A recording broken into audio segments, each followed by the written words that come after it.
Golfers have battled getting stuck for years and blasting it out to the right, been told not to pull on the golf club and really tried to tuck the arm. Well, today I'm going to talk to you about the handle orientation, how important your backswing is, and why Rory does that silly little drill.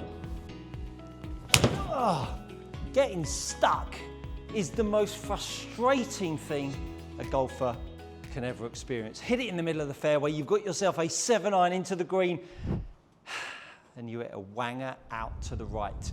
Getting stuck. Well, let's define what stuck means. Stuck means that you can't go one way or the other.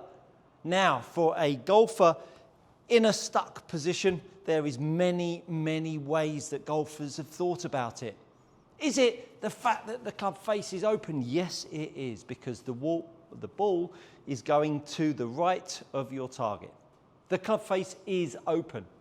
But how we think about opposing stuck, fixing stuck, is obviously the magic key. For me, stuck is harmony. Stuck is not being in harmony on the way down in your golf swing.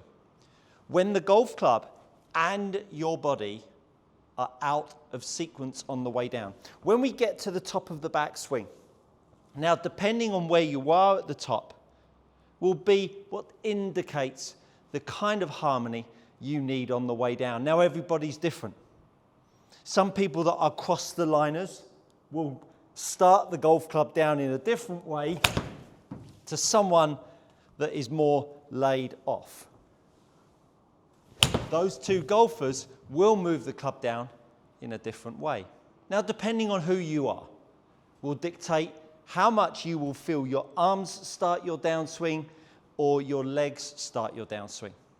For me, we want to get the club and our legs starting at the same time.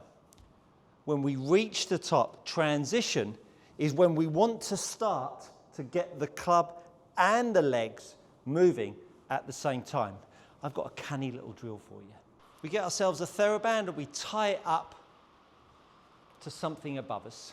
You can see it's just above head height. I'm about 6'2". Then we take the TheraBand and we walk towards this leaderboard. Now, if you haven't got one of these leaderboards, all you need is a baking tray under your right foot that will slide beautifully across your carpet or your range mat. Then step onto the leaderboard or into your baking tray with your feet together at the top of your backswing. Now what I want you to do is pull on the TheraBand and slide the baking tray out. Now you can notice that at this point, my arms are both long. If I start to buckle up my right arm, can you see how my right shoulder starts to drop and how my lead hand starts to lift up? This lead hand lifting up is the very ingredient that starts to make the face open up. So depending on how I start my downswing will dictate whether I can get myself in a long-armed position at strike, which levels out my shoulders more than tucking, and gets my left hip coming back more and lining my spine up. You can appreciate that when we start loading the club with our upper body, with the aid of that TheraBand, it starts to load the structure at the top. The leaderboard loads my lower half because it's got TheraBands on it.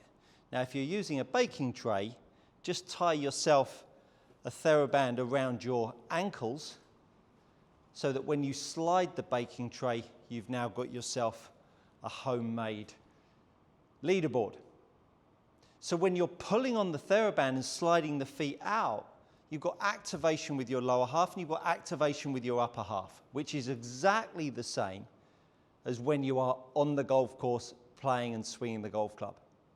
So if my pull is not matching my push, what will happen is I'll unravel my body too quickly and now the arms will get left behind. So that when I then pull the club, but I rotate too hard, all of a sudden, I get this club left behind that makes us feel stuck and fans the face open. The trouble is that when we are out of sequence, when we start our downswing, we are stuck because we've got two options. Do we leave the face open and blast it out to the right? Or, depending on your grip, do we leave the face open, which I just demonstrated, or do we unload it hard and hook it away to the left? The reality of both shots are that this grip, because I'm out of orientation, that grip has got too close to the ball line. And when the grip gets too close to the ball line, the gap that I started with between the grip and the ball has now disappeared. And because that grip has now disappeared, it offers my face to the right and gives me no room to swing the golf club. So I'm now stuck. I'm out of room. The face is out of orientation. So when I'm pulling on the golf club, how I pull is directly related to how much I use my legs and my lower half. Now, depending on how your shaft is pitched at the top, and I would absolutely encourage you to go and watch these two videos here, you will either have a position at the top where the grip and the head moves in the same direction, or if you're across the liner, you have a grip and a club head moving in two different directions. The latter of the two is the one that really gets a golfer stuck more than the golfer when the handle and the head are more lined up. Because when we start to pull on that golf club at the top, when the club is crossed over, as we pull, you can see that that club is trying to open itself up all on its own.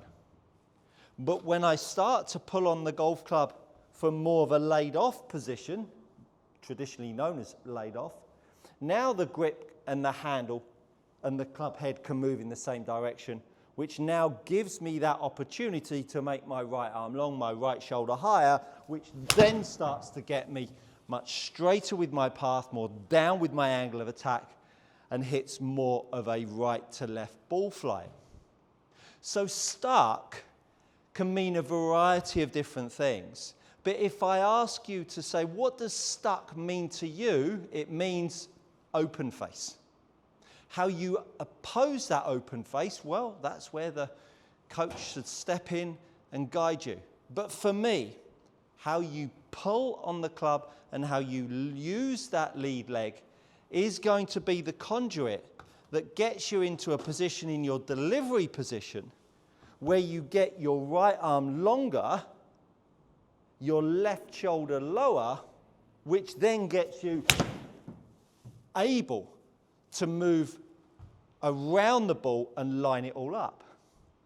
The reality is, that's why you've got this faddy drill that Rory is doing. Look what he's doing. He's making his right arm long. He's lining his shoulders up so that he can start to unload the right side. Because Rory has a right arm tucked behind him, which is what causes him to have that two-way miss. So how you use your right arm in your golf swing will depend on how much you either lay the club shaft off or cross it over, which will then dictate how easy it is for you to get yourself back into this delivery position with a longer right arm, a more level shoulder line to allow you to rotate around and hit a much straighter shot. So getting stuck is a sequencing issue on the way down that allows you to get your face lined up with your path. But what that handle does is crucial. It needs to have the energy in that change of direction that works with your leg. So get yourself a baking tray, get yourself a couple of TheraBands, and get... Are you tired of paying too much for your premium leather golf gloves? Head over to gxgolfgloves.com. These are gloves tried and trusted by elite amateurs and tour players alike. Enter my code GOODCOACHING to receive 10% off your next order. Go try them out. You won't be disappointed. Training that pull motion combined with your leg action. Thanks so much for stopping by. Do consider subscribing when you're here. Now, my friends, it's good coaching.